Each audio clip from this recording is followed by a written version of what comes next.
Sahabat tani, ini adalah JMS usia 24 jam yang dibuat dari bahan kentang, garam kasar, dan juga serasah dedaunan yang sudah lapuk. Dan larutan ini benar-benar luar biasa karena berisikan mikroorganisme yang dapat suburkan tanah pertanian kita. Mantap ya sahabat tani. Dan buat yang belum tahu bagaimana sih kira-kira cara pembuatannya, maka silakan ya sahabat tani tonton setelah ini pada video yang ini, oke?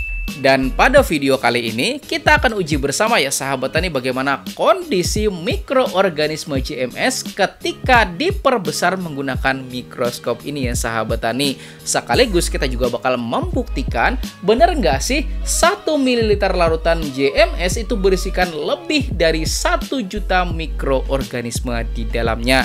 Dan jika memang benar, maka bayangkan kalau Anda berikan pada lubang tanam Anda dengan kisaran itu 50 ml gitu ya sahabat tani per lubang tanamnya, maka pasti akan sangat-sangat banyak mikroorganisme yang Anda tambahkan pada lahan pertanian Anda. Gimana? Mantap kan? Ini dia pengujian tentang JMS, tetapi setelah intro berikut ini. BIM!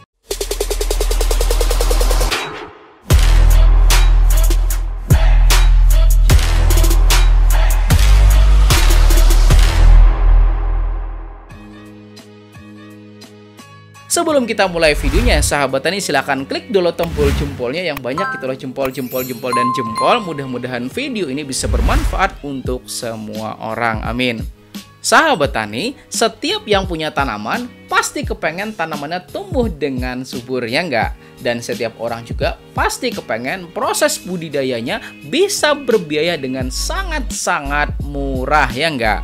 Tetapi sayang banget, masih banyak yang belum paham bahwa sebenarnya pertumbuhan tanaman itu dipengaruhi oleh perkembangan akarnya. Dan perkembangan akar itu dipengaruhi juga oleh kesehatan tanahnya.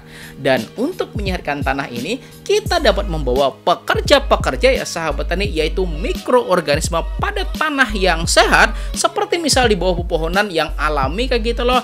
Kemudian kita bawa ke lahan pertanian kita, dan itu nggak banyak kok, cukup segenggam aja loh ya sahabat tani. Ternyata dapat suburkan tanaman kita itu sebanyak kira-kira 200 sampai 500 tanaman, ya nggak ya sahabat tani, dengan membuatnya menjadi JMS atau Jadam Microbial Solution. Oke, mari kita lakukan pengujian mikroskopiknya. Ayo.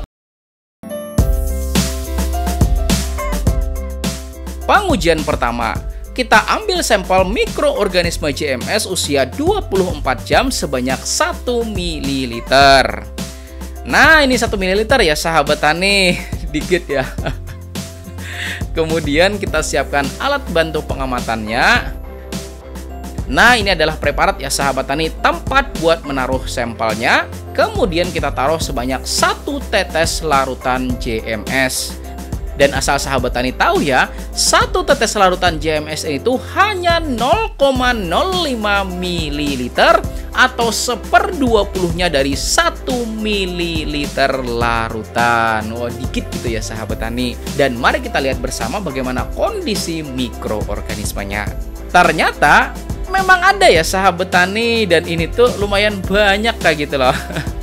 Dan masih ingat, ini tuh hanya 0,05 ml aja loh. Maka kalau Anda berikan pada tanah pertanian Anda, terutama pada lubang tanam Anda itu sebanyak 50 ml per lubangnya setelah pengenceran gitu ya sahabat tani, maka artinya jumlah mikroorganismenya itu pasti akan sangat-sangat banyak Anda berikan pada lahan pertanian Anda. Gimana? Mantap? Kemudian dalam pembuatannya, maka volume JMS itu harus loh disesuaikan dengan kebutuhan dari lokasi atau lahan Anda. Misal kebutuhan Anda 5 tangki 20 liter misalnya. Nah, kalau Anda gunakan dosis pengenceran 1/4, maka artinya Anda cukup bikin 20 liter aja, dan 80 liternya itu tambahkan air ya sahabat tani. Dan lakukan ini 3-4 kali pemberian sebelum Anda melakukan pemindahan tanam ya sahabat tani. Dan buat membuatnya tuh nggak usah banyak-banyak kayak gitu loh, karena proses pembuatannya itu nggak sulit ya nggak, dan juga nggak butuh waktu yang terlalu lama. Oke, lalu mungkin Anda bertanya kayak gitu loh, kenapa kok jangan banyak-banyak ya nggak? Karena begini, ketika Anda membuatnya lebih dari 20 liter, anggaplah misal 50 liter ya sahabat tani, dan Anda kepakainya setelah 24 jam itu cuma 20 liter misalnya, maka 30 liternya itu jangan dipakai lagi sebagai JMS kalau memang ternyata lebih dari 72 jam atau 3 hari. Maka mari kita lakukan pembuktiannya. Ayo.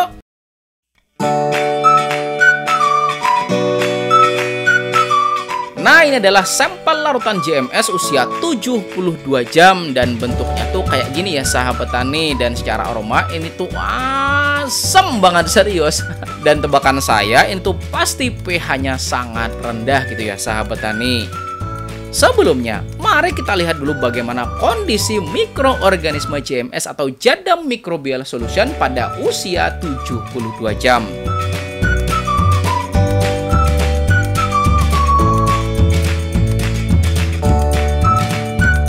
Dan ternyata jamur-jamurnya banyak ya sahabat tani, dan sudah membentuk kayak tali gitu loh, dan memanjang ke sana ke sini ya enggak. Dan kalau kita lihat bentuknya kayak gitu loh, nah ini tuh mirip banget sama jamur Coledotricum penyebab antraknosa atau patek pada cabai gitu ya sahabat tani. Tapi ini bukan patek gitu ya sahabat tani. Nah, coba lihat sebelah sini coba. Nah ini juga ada bakterinya gitu ya sahabat tani, dan ini tuh sangat-sangat banyak juga. Dan ini tuh cuma 0,05 ml aja loh ya sahabat tani. Artinya kalau 1 milinya maka sudah bisa dipastikan ada 1 juta mikroorganisme di dalamnya gitu ya sahabat tani. Gimana? Mantap? Mari kita ukur bersama berapa sih kira-kira pH-nya. Dan buat Anda yang belum tahu pH, nah itu adalah angka yang menunjukkan apakah sesuatu itu bersifat asam, basa, ataukah netral. Dan ternyata benar tebakan saya sahabat tani, lampunya langsung jadi merah gitu ya sahabat tani. Dan kita tunggu. Ternyata pH-nya cuma 2,9, dan ini tuh sangat-sangat asam gitu ya sahabat tani. Nah, bayangin coba kalau Anda paksakan pengaplikasian JMS usia lebih dari 3 hari, maka artinya Anda memberikan larutan ber-pH asam pada lahan pertanian Anda. Maka apa yang bakal terjadi coba kalau diberikan yang asam-asam? Maka pH tanahnya bakalan langsung drop. Dan ketika drop, apa yang bakal terjadi coba? Dan itu kalau tanaman padi bisa asam-asaman loh ya sahabat tani. Dan sedikit informasi, nah asam-asaman pada tanaman padi itu terjadi karena pH pada areal pertanaman itu tuh drop gitu ya sahabat tani, atau asam. Makanya disebut asam-asaman ya enggak. Maka buat sahabat tani yang mengalami asam-asaman, ya solusinya apa? Bisa diberikan pengapuran atau pengaplikasian zinc sulfat yang rumusnya adalah ZnSO4. Itu juga bisa gitu ya sahabat tani, dan masih banyak lagi alternatifnya. Mungkin ada yang tanya gitu loh, emang berapa sih pH JMS di usia 24 jam ya enggak? Nah, mari kita lakukan pengujian gitu ya sahabat tani.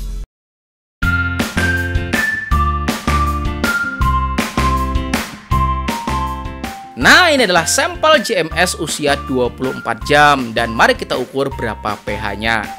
Ternyata 4,9. Nah, artinya lebih mendingan dibandingkan dengan yang tadi gitu ya sahabat tani, yang udah asam, bener gak? Dan coba lihat juga gitu ya sahabat tani, JMS usia 24 jam itu buatan teman-teman di sini. Dan yang ini, nah ini ada tambahan air kelapa gitu ya sahabat tani, dan sudah pasti bakal memicu pH-nya juga lebih rendah dibandingkan dengan tanpa air kelapa. Dan ternyata JMS-nya ber-pH 4,3. Artinya sudah jelas kan sekarang? Jadi lebih bagusan pengaplikasian JMS yang usia 24 sampai 72 jam aja, dan yang paling optimal itu ambil tengah-tengah berapa?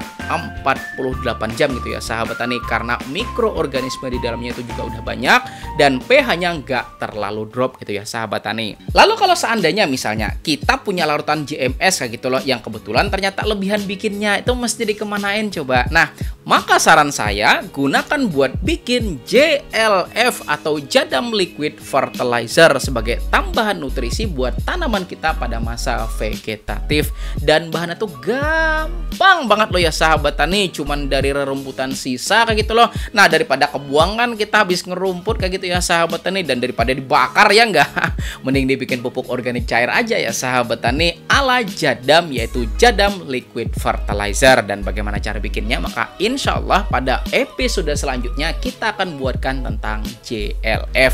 Maka klik tombol jempolnya ya sahabat tani jika Anda sukai video ini, dan bagikan lagi agar manfaatnya lebih besar lagi pada teman-temannya. Dan di sini gitu ya sahabat tani ada video-video yang saya rekomendasikan untuk Anda pelajari. Silahkan klik salah satu gitu ya sahabat tani. Insya Allah akan semakin menambah pengetahuan Anda tentang pertanian. Saya Rizal Ansar, saya akhiri, wassalamualaikum warahmatullahi wabarakatuh.